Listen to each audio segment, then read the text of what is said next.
दोपहर का समय था। सूरज की किरणें कुछ नरम पड़ने लगी थीं और गांव के उस हिस्से में एक अजीब सी शांति छाई हुई थी। ये घर सरस्वती का था। सरस्वती नाम के ही अनुरूप अत्यंत शांत, पवित्र और सात्विक विचारों वाली स्त्री। उसके चेहरे पर एक ऐसा तेज था जो केवल ईश्वर की सच्ची भक्ति और एक निष्कलंक जीवन जीने वालों के चेहरे पर ही दिखाई देता है। उसने अभी अभी स्नान किया था। सूती सफेद साड़ी में लिपटी सरस्वती के गीले बालों से पानी की कुछ बूंदें टपक कर उसकी गर्दन से होते हुए साड़ी के पल्लू में समा रही थीं। पूरे घर में चंदन, धूप और ताजे मोगरे के फूलों की महक तैर रही थी। सरस्वती अपने आंगन में तुलसी के पौधे को जल अर्पण कर रही थी। तभी दरवाजे से एक भारी और रहस्यमयी आवाज गूंजी। अलख निरंजन, भिक्षा दे माई, साधु भूखा है। दरवाजे पर एक साधु खड़ा था। भगवा वस्त्र, माथे पर भस्म का त्रिपुंड, गले में रुद्राक्ष की भारी मालाएं और हाथ में कमंडल। देखने में वो किसी पहुंचे हुए सिद्ध पुरुष जैसा लग रहा था, लेकिन ये केवल उसका बाहरी आवरण था। उसका असली नाम भैरव था।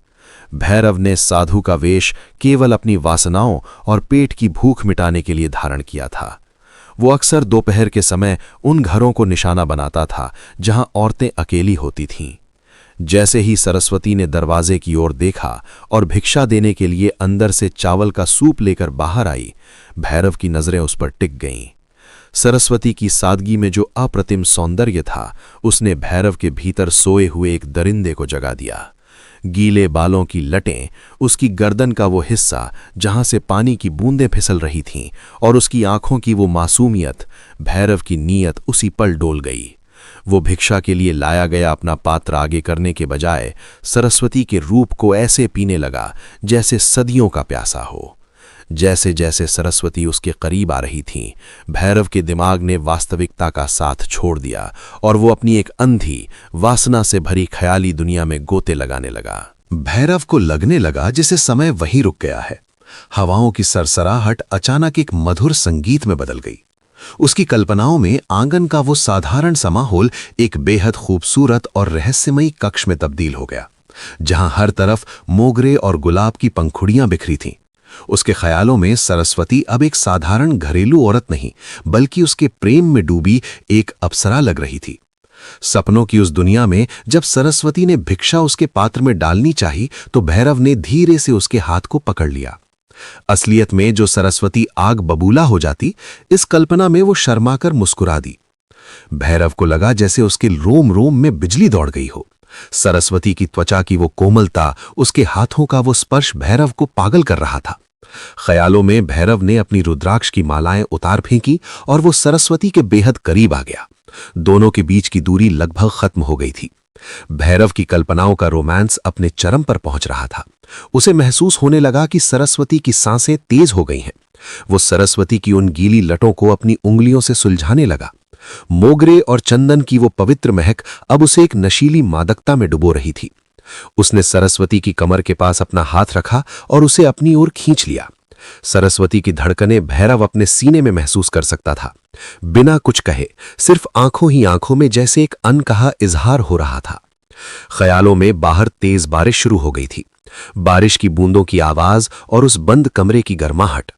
भैरव ने सरस्वती के कान के पास झुककर फुसफुसाते हुए कहा, तुम्हारे इस रूप ने मुझे वैरागी से फिर से इंसान बना दिया है। सरस्वती अपनी पलकें झुकाए उसके चौड़े सीने पर अपना सिर रख देती है।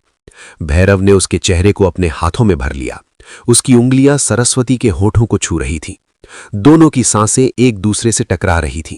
वो एक ऐसा पल था जहां दुनिया का कोई अस्तित्व नहीं था, केवल दो जिस्म और एक असीव आकर्षण था। भैरव उस वासना के सागर में पूरी तरह डूब चुका था। उसे लग रहा था कि ये सब सच में हो रहा है। वो अपनी आंखें बंद किए, होठों पर एक अजीब सी कामुक मुस्कान लिए उस स्वर्गिक सुख को भोगने के लिए आगे बढ़ा। उसने असल जिंदगी में अपने दोनों हाथ सरस्वती को बाहों में भरने के लिए आगे बढ़ा दिए। छपाक! एक जोरदार आवाज से भैरव का वो सुनहरा और मादक सपना शीशे की तरह चकनाचूर हो गया। समय का पहिया जो उसके दिमाग में रुक गया था, अचानक तेजी से घूमा। रोमांस का वो सारा नशा, मोगरे की वो ख्याली महक और बारिश की वो आवाज एक ही झटके में गायब हो गई। जब भैरव अपनी कल्पनाओं में अंधा होकर अपने दोनों हाथ आगे बढ़ाकर सरस्वती को पकड़ने गया तो असलियत में सरस्वती ने तुरंत स्थिति को भांप लिया था। उस पाखंडी की गंदी नजरें, उसके चेहरे पर छाई वो कामुक मुस्कान और आगे बढ़ते हुए उसके हाथ। सरस्वती को यह समझने में 1 सेकंड भी नहीं लगा कि इस साधु के मन में क्या चल रहा है। जैसे ही भैरव के हाथ सरस्वती को छूने के लिए आगे बढ़े, सरस्वती ने अपने हाथ में पकड़े हुए पीतल के सूप को पूरी ताकत से भैरव के मुंह पर दे मारा। चावल पूरे आंगन में बिखर गए और पीतल का वो भारी सूप भैरव के माथे पर लगा, जिससे वो लड़खड़ाकर 2 कदम पीछे गिर पड़ा। भैरव हड़बड़ाकर उठा। उसका सारा नशा उतर चुका था। उसने सामने देखा, वहां कोई शर्माती हुई, प्रेम में डूबी स्त्री नहीं खड़ी थी। वहां खड़ी थी अपनी स्वाभिमान की रक्षा के लिए साक्षात रणचंडी बनी एक औरत। सरस्वती की आंखें, जो कुछ देर पहले शांत और सौम्य थीं, अब अंगारे उगल रही थीं। नीच, पाखंडी! सरस्वती की आवाज किसी शेरनी की दहाड़ की तरह गूंजी। भगवा वस्त्र पहनकर संतों को बदनाम करने वाले भेड़िए, तेरी हिम्मत कैसे हुई मेरे घर की दहलीज पर अपनी गंदी नीयत लेकर आने की? भैरव घबरा गया। उसकी चोरी रंगे हाथों पकड़ी गई थी। उसने हकलाते हुए खुद को बचाने की कोशिश की। अरे माई, तू क्या कर रही है? मैं तो एक सिद्ध साधु हूं। मुझ पर हाथ उठाकर तूने पाप किया है। मुझे श्राप देना पड़ेगा। श्राप? सरस्वती ने पास ही रखा हुआ लकड़ी का एक मोटा डंडा उठा लिया। तेरा तो अस्तित्व ही एक श्राप है। तू साधु नहीं, वासना का मारा हुआ एक दरिंदा है। अभी बताती हूं कि एक स्त्री का श्राप क्या होता है। सरस्वती की तेज आवाज सुनकर आस पड़ोस के घरों से लोग दौड़कर बाहर आ गए। गांव के कुछ पुरुष और महिलाएं सरस्वती के आंगन में जमा हो गए। क्या हुआ सरस्वती बहन? पड़ोस के रामदीन ने पूछा। सरस्वती ने डंडे से भैरव की ओर इशारा करते हुए पूरी भीड़ के सामने गर्जना की। ये भेड़िया साधु के वेश में हमारे घरों की रेकी करने आता है। भिक्षा के नाम पर इसकी नजरें औरतों के जिस्म को नोचती हैं।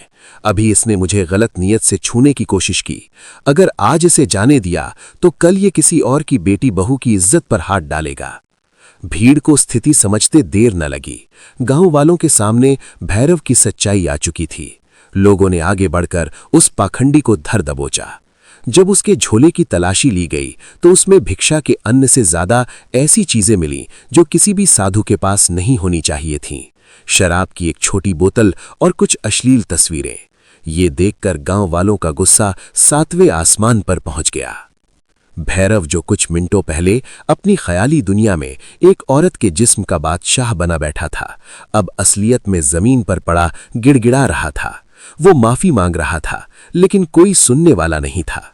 गांव के लोगों ने उसके गले से रुद्राक्ष की पवित्र मालाएं खींचकर उतार लीं, क्योंकि वो उनके लायक नहीं था। उन्होंने उस पाखंडी का मुंह काला किया और उसे लाठियों से खदेड़ते हुए गांव की सीमा से बाहर निकाल दिया। शाम ढल चुकी थी। गांव में फिर से शांति लौट आई थी।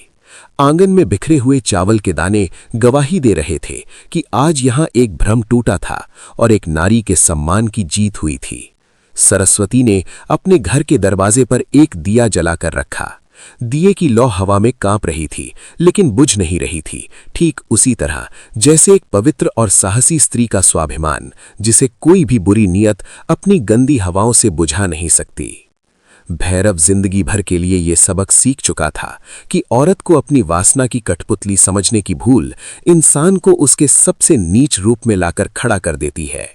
ख्यालों का रोमांस जब हकीकत की दीवार से टकराता है तो वो केवल हड्डी पसलियां ही नहीं तोड़ता, बल्कि इंसान का पूरा वजूद मिटा देता है।